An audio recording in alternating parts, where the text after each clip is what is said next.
Buckle up, friends, and welcome to the Thriving Alcohol-Free Podcast. I'm your host, Deb, otherwise known as Mocktail Mom, a retired wine drinker that finally got sick and tired of spinning on life's broken record called Detox to Retox. Let this podcast be an encouragement to you if alcohol is maybe a form of self-care for you, where you find yourself dragging through the day waiting to pour another glass.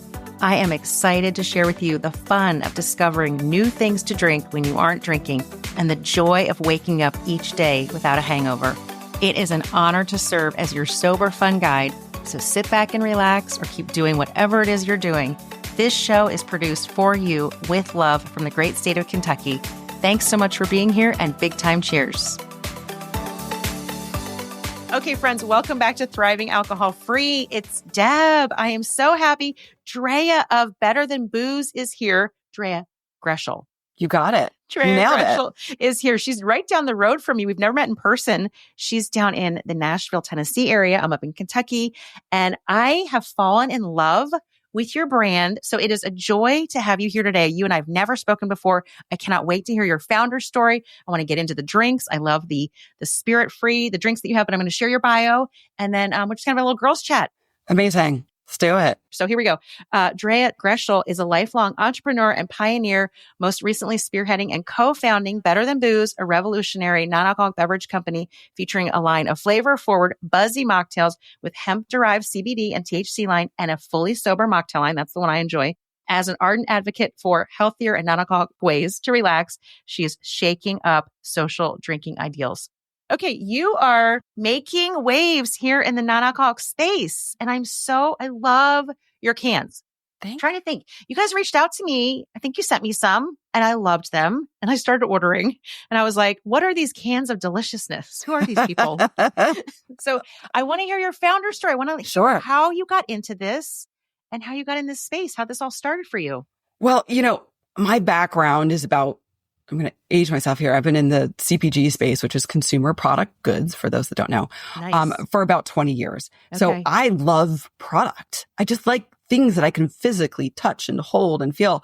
And, I had the opportunity after I exited my last company to explore what I wanted to do. And I have been in the gift and home decor space. I've been in the beauty space. And I finally was like, I love to eat and drink. Why not look towards food and beverage? My parents, for years, everyone's like, you should open a restaurant. I'm like, over my dead body, will I open a restaurant? It's very, very challenging business. Not easy. But I decided that with a co-founder of mine, I was like, I am drinking less wine, less gin, less alcohol. And through COVID, that was certainly an interesting space. A lot of us were at home. We had a lot more time. And of course, stress was through the roof. And so what do? We turned to alcohol. It's, of course, given, hindsight and perspective, I look at that and I'm like, wow, that's such an interesting behavior that our society has developed in its culture to turn to alcohol. You're stressed, turn to alcohol. Good time, turn to alcohol. Tired, turn to, you sleep, turn to alcohol. What is this stuff? And it's bad for us. So I came out of COVID and I looked around, I went, okay, I think there is an entirely different path forward for those that enjoy a wonderful libation, for those that really get a kick out of taste and flavor and social enjoyment with their friends on the back patio or sitting on the couch watching a football game. I like to have a beverage in my hand. Same. But I can't do as much alcohol anymore and I don't want to. And that was really it. And heck, I leaned so far into this, right, that I even named the dang beverage company Better Than Booze. So I'm really sticking it to the alcohol industry. I love that. Take this. Take this. Seriously. Okay. When did you launch? When did you guys start? When did this all begin? We actually launched our first product at the end of 2022. So we're just 2 years. Brand new. 2 years in. Yeah. Yeah. We're a baby. Oh my goodness. Okay. So were you tasting flavors? How did it come about that you came out? Okay, do we want to share the flavors? At least the 3 flavors of the mocktails, of the non-alcoholic, like the spirit. I have like a fun visual. This is a variety pack. Okay, yes, here we go. That's the one I ordered. I ordered the variety pack. Yeah. This is the best way to do it, right? So we have an elderberry gin and tonic. We have a rosemary grapefruit paloma, and then we have a mint mojito with lime. And, for me, I really wanted to have robust flavor. I didn't want a light seltzer with a hint of watermelon and, I was like, no, I want a cocktail. And for me, that is like, just makes me feel like I'm vibing, I'm relaxing, I'm on vacation. Like I need flavor. And I think we're coming off of the seltzer craze, right? Yep. Where seltzers were so big in the alcohol industry. But what's amazing to me is they were so massive, but no one really likes them. Isn't that funny? Right. It's like, right. Yeah. Like, so why drink them? Yeah. Now I'm going to say something. I'm going to hit a hot button subject here. Okay. Here we go. I'm going to dive right in. Hot button subject. This is typically very polarizing. This is something a lot of people don't want to speak about. So Deb, here's my question to you. Okay, let's go. Sugar, no sugar? Well, I am trying to cut back my sugar. Yep. I am. So yes. So you have one now that's no sugar? Is it 0 sugar? We do. We have a couple that are no sugar. Okay. And our sort of, I call it like the OG line has 14 grams of sugar. Mm-hmm. I find that this is really an interesting subject because, of course, again, in the day we live in, we all understand that sugar now needs to be cut down. It's moderate. We need to, again, moderate. But I'll tell you what, in general, like I'm not a no sugar gal. Like, you know what? I am going to have the piece of cake. I am going to, have the cookie every once in a while. I'm going to grab a piece of my 5-year-old's Halloween candy. I was eating that yesterday. I was just going to say my daughters gave me these like caramels. And I'm like, why are you giving me this bag of caramels? Okay, it's my birthday, but like I will eat the whole bag, even though I do want to cut down my sugar. And I'm trying to cut down my sugar, but it's in front of me. And I'm like, I do eat it. I'm eating it.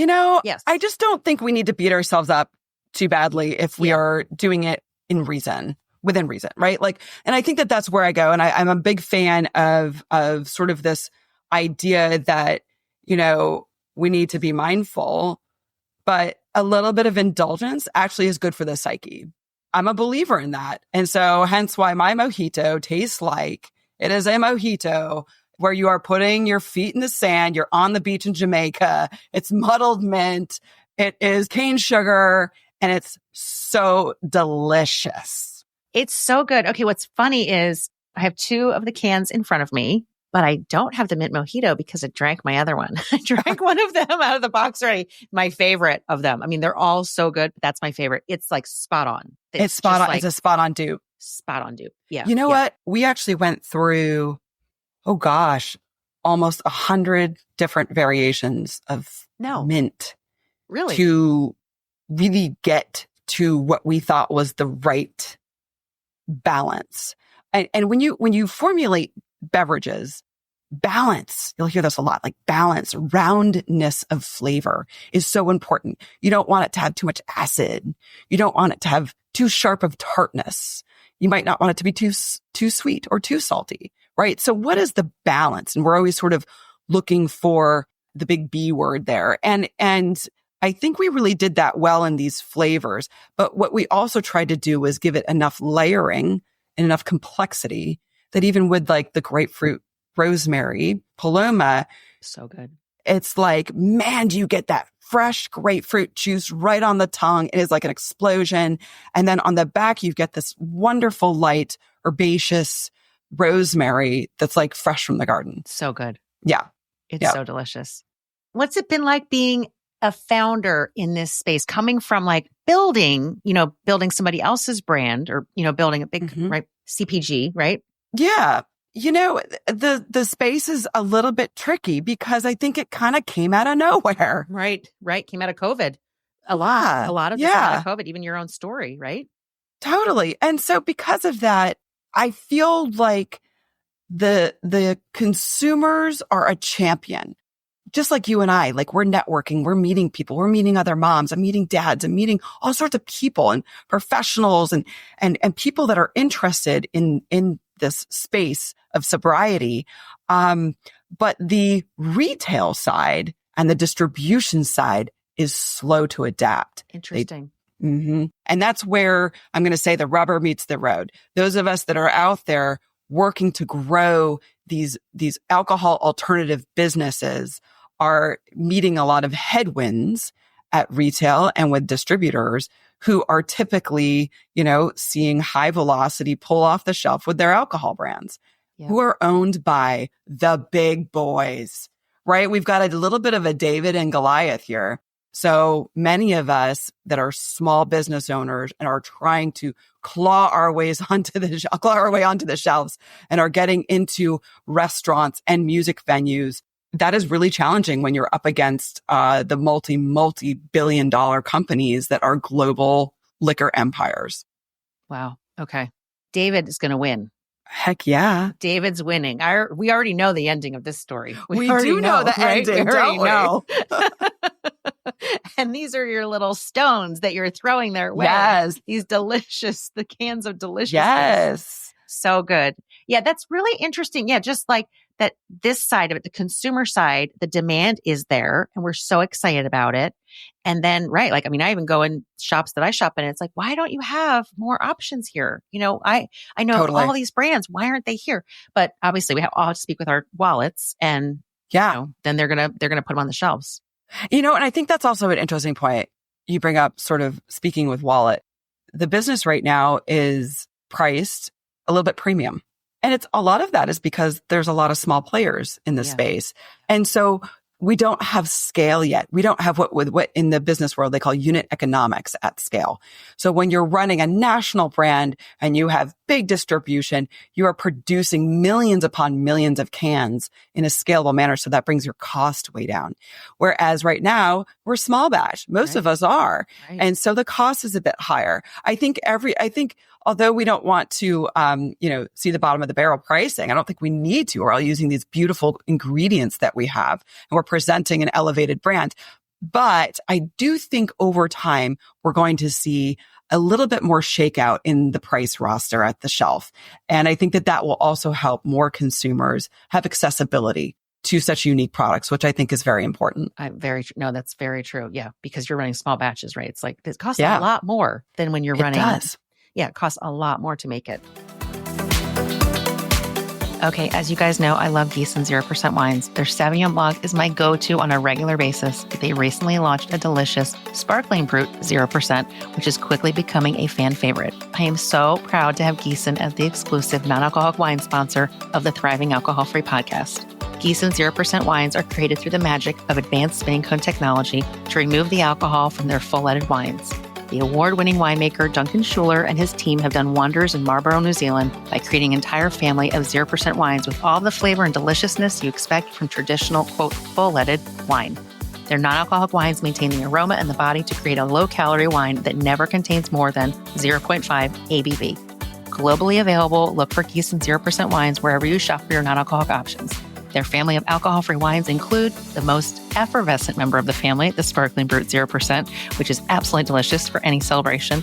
My personal favorite, although I do love them all, is the Sauvignon Blanc, coming in at only 100 calories for the entire bottle. And not to be missed, the other members of their 0% family, the Riesling, the Premium Red Blend, the Rosé, the Pinot Gris. With Gießen 0% wines, there's a de-alcoholized wine for everyone and every occasion. Give Gießen a try and let me know how much you love it. And if you want to meet their winemaker, go back to episode 33 of the podcast where Duncan Schuler joined me to share about the Gießen story. Okay, what was it like for you? It must have felt like giving birth, like when you saw these cans coming off the line, the name that you've created this product. What was that like for you? And then tasting them. It was so exciting. Was it? So like surreal? No, I was going to say unlike giving birth, which was also exciting too, where I felt like I was going to die. Okay. Let me just. Or no epidural, Drea? No, epidural. I didn't have one either. It was an accident. That was my only birth plan, was to have an epidural. Like I was like, I'm having an epidural. And then I went too fast and they were like, okay, you're ready. And I thought they meant I was ready for the epidural. Oh no. We were done. We were ready to push. Sorry for the birth story here in the middle of your founder story. No. This is amazing because hold on, I got to say no one more epidural? thing. Okay, go ahead. Yeah. Yeah. I was going to say no epidural, but here's my reason. And this is not a badge of honor. I'm not proud of this now again in hindsight. Okay. But look, I am 45. I have no problem sharing my age. I was 40 when I had my little guy. Okay. Oh. So he's 5 years old. Oh. I'm worn down to a nub.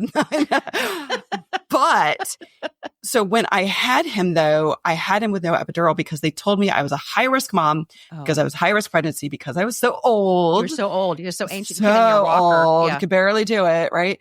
And they basically said, if you have an epidural, you will likely have a C-section. And I was like, oh my gosh, I can't because at the time I was running another business and I was like, I can't take time off of work. Okay. And so I was like, you know what? I'm going for it because I need to get back to work. And I have that's a whole other podcast. That's the mocktail mom, the mom podcast. That's the mom part of the podcast. Today we'll go back to the mocktail part. Sorry for all you dads that are listening that just had to hear our birth stories, our stories of giving birth to children. But okay, so giving birth back to the mocktail. Yes. We ran our first production and I remember going into the facility and they gave me a hairnet.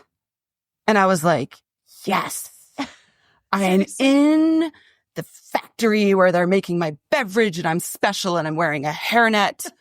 And like, that was like the big moment. You're walking into an FDA approved, it's got certifications. It's able to produce beverages to the market.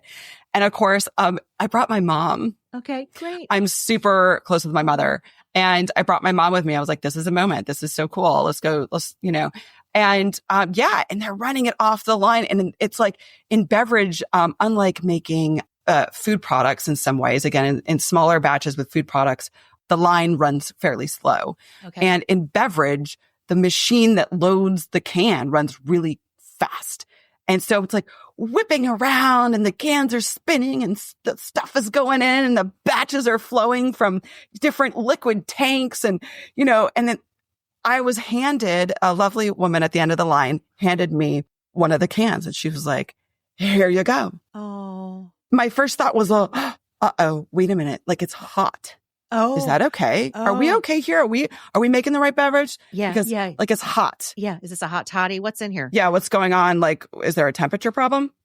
But this actually has to do with tunnel pasteurization. So when it goes through the tunnel pasteurizer, it actually gets this like heat bath.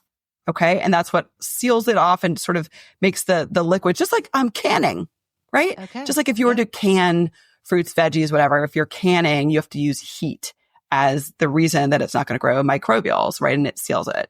So it's the same thing with beverage. So your beverages come off the line, they're actually hot. Interesting. But it's okay. That. Yeah. And so of course I'm tasting it because I just had to crack one open immediately. Yeah, right then. Here, Mom, taste this. I'm drinking a hot Paloma, like, hey, and it still tasted great. And I was like, yeah.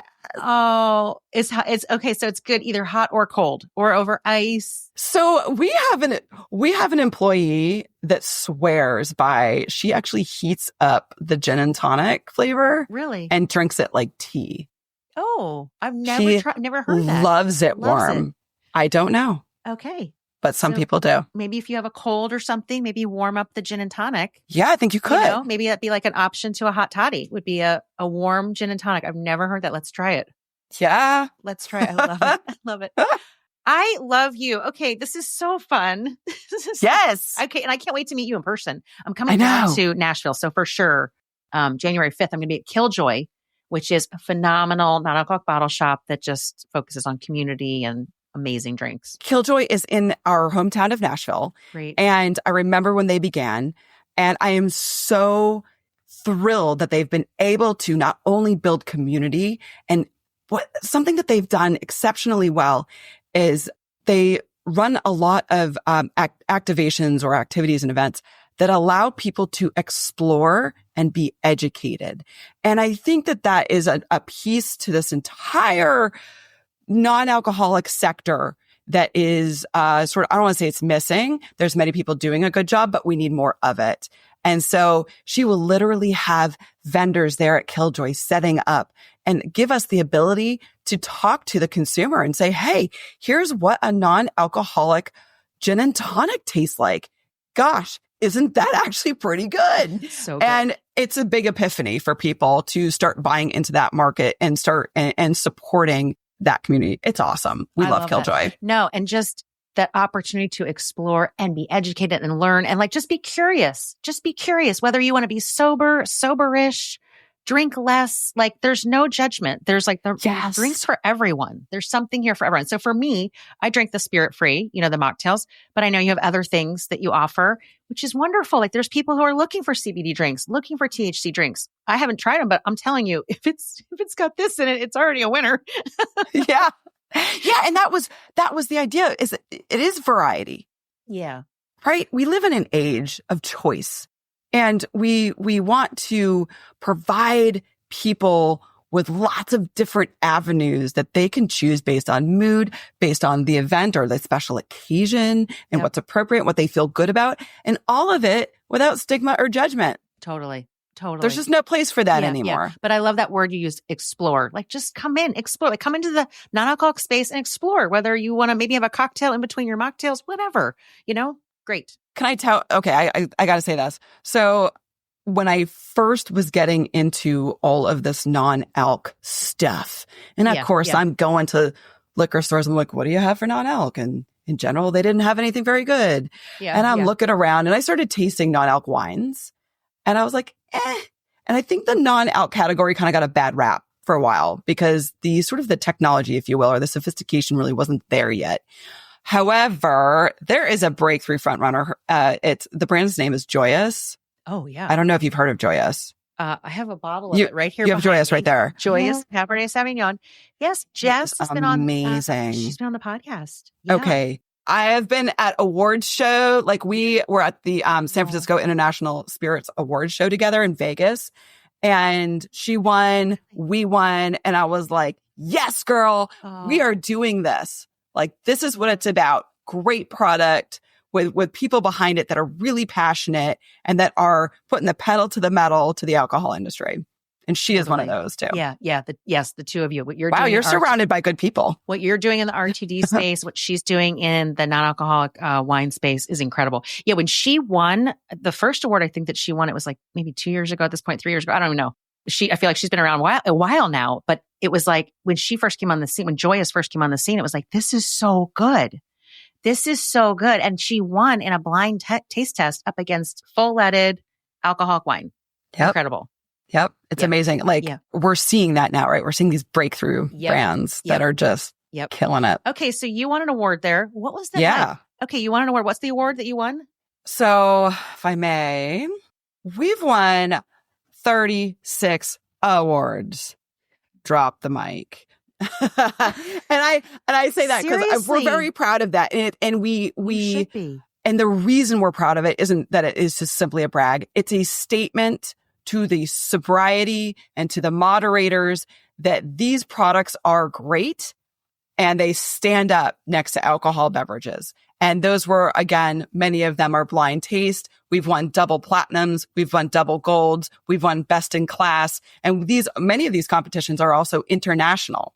So we have sent our product over to Europe. We've participated over there. We've sent it to Africa. We've participated there. Oh yeah. Yeah. We are really big on like, let's get the word out there. Let's be a participant and an active brand in a lot of these award shows because they are able to get the word out. Yeah. Right? Yeah. So when we went to Vegas. Yeah. Yeah. I mean, Vegas is just wild. It's Vegas, right? Yes. But the funny thing. We want to hear what happened there. We want to hear what happened in Vegas. Yes. Let's wait, hear I think we're not supposed to talk about it. But I want to hear it. Yes. We're breaking the mold on everything. Yes. So, of course, I put on like my fanciest heels and girl, I haven't worn heels in years. Okay. This was just last year. They were like 3 inches. No. I went for it. And of course, the girls, I took my entire team. Okay. I was like, everyone's got to go. This is like a big deal. And we didn't even know we were going to win, but we had already won a double gold, which qualified us to be a best in class winner. Okay. And in the RTD. And so we all went as a team. We're all sitting at the same table. My feet were freaking killing me. And I also am not someone who dresses lavishly. I'm a pretty simple gal myself. And we're sitting there. I'm just kind of uncomfortable. I'm shifting my Spanx around. Right. Yes, everything. And then I leaned over to, I think it was maybe Jackie, my marketing manager. And I was like, I don't think we're going to win. And she was like, why do you think that? And I was like, look at the competition. Look at the other brands in this category are big brands. They're much bigger than us. So we're going to have to earn our way into this. And she's like, no, just wait. And they called our name. And I was like, what? And the funniest part about it was they were like, and the winner of the RTD category is, and the woman opening the envelope was like, better. No. And she paused. And I was like, and then she was like, better than booze. And I was like, you didn't even want to say it. We just want. That is a David Goliath moment. It really was. Oh my gosh. Yeah. Oh yeah. my So God.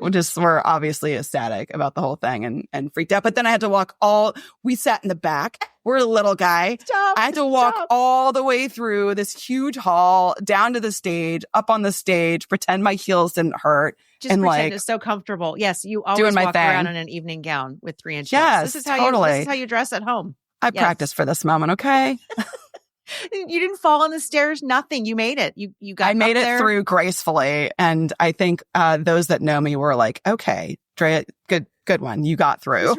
She's very multi-talented. She held it together. Yeah, I could not do that. I am so past heels at this point. I mean, yes. Yeah. And I'm at home all the time now. My dog's with me all the time. Like, I'm just like, what? I can't go anywhere. No, just, no. Yeah.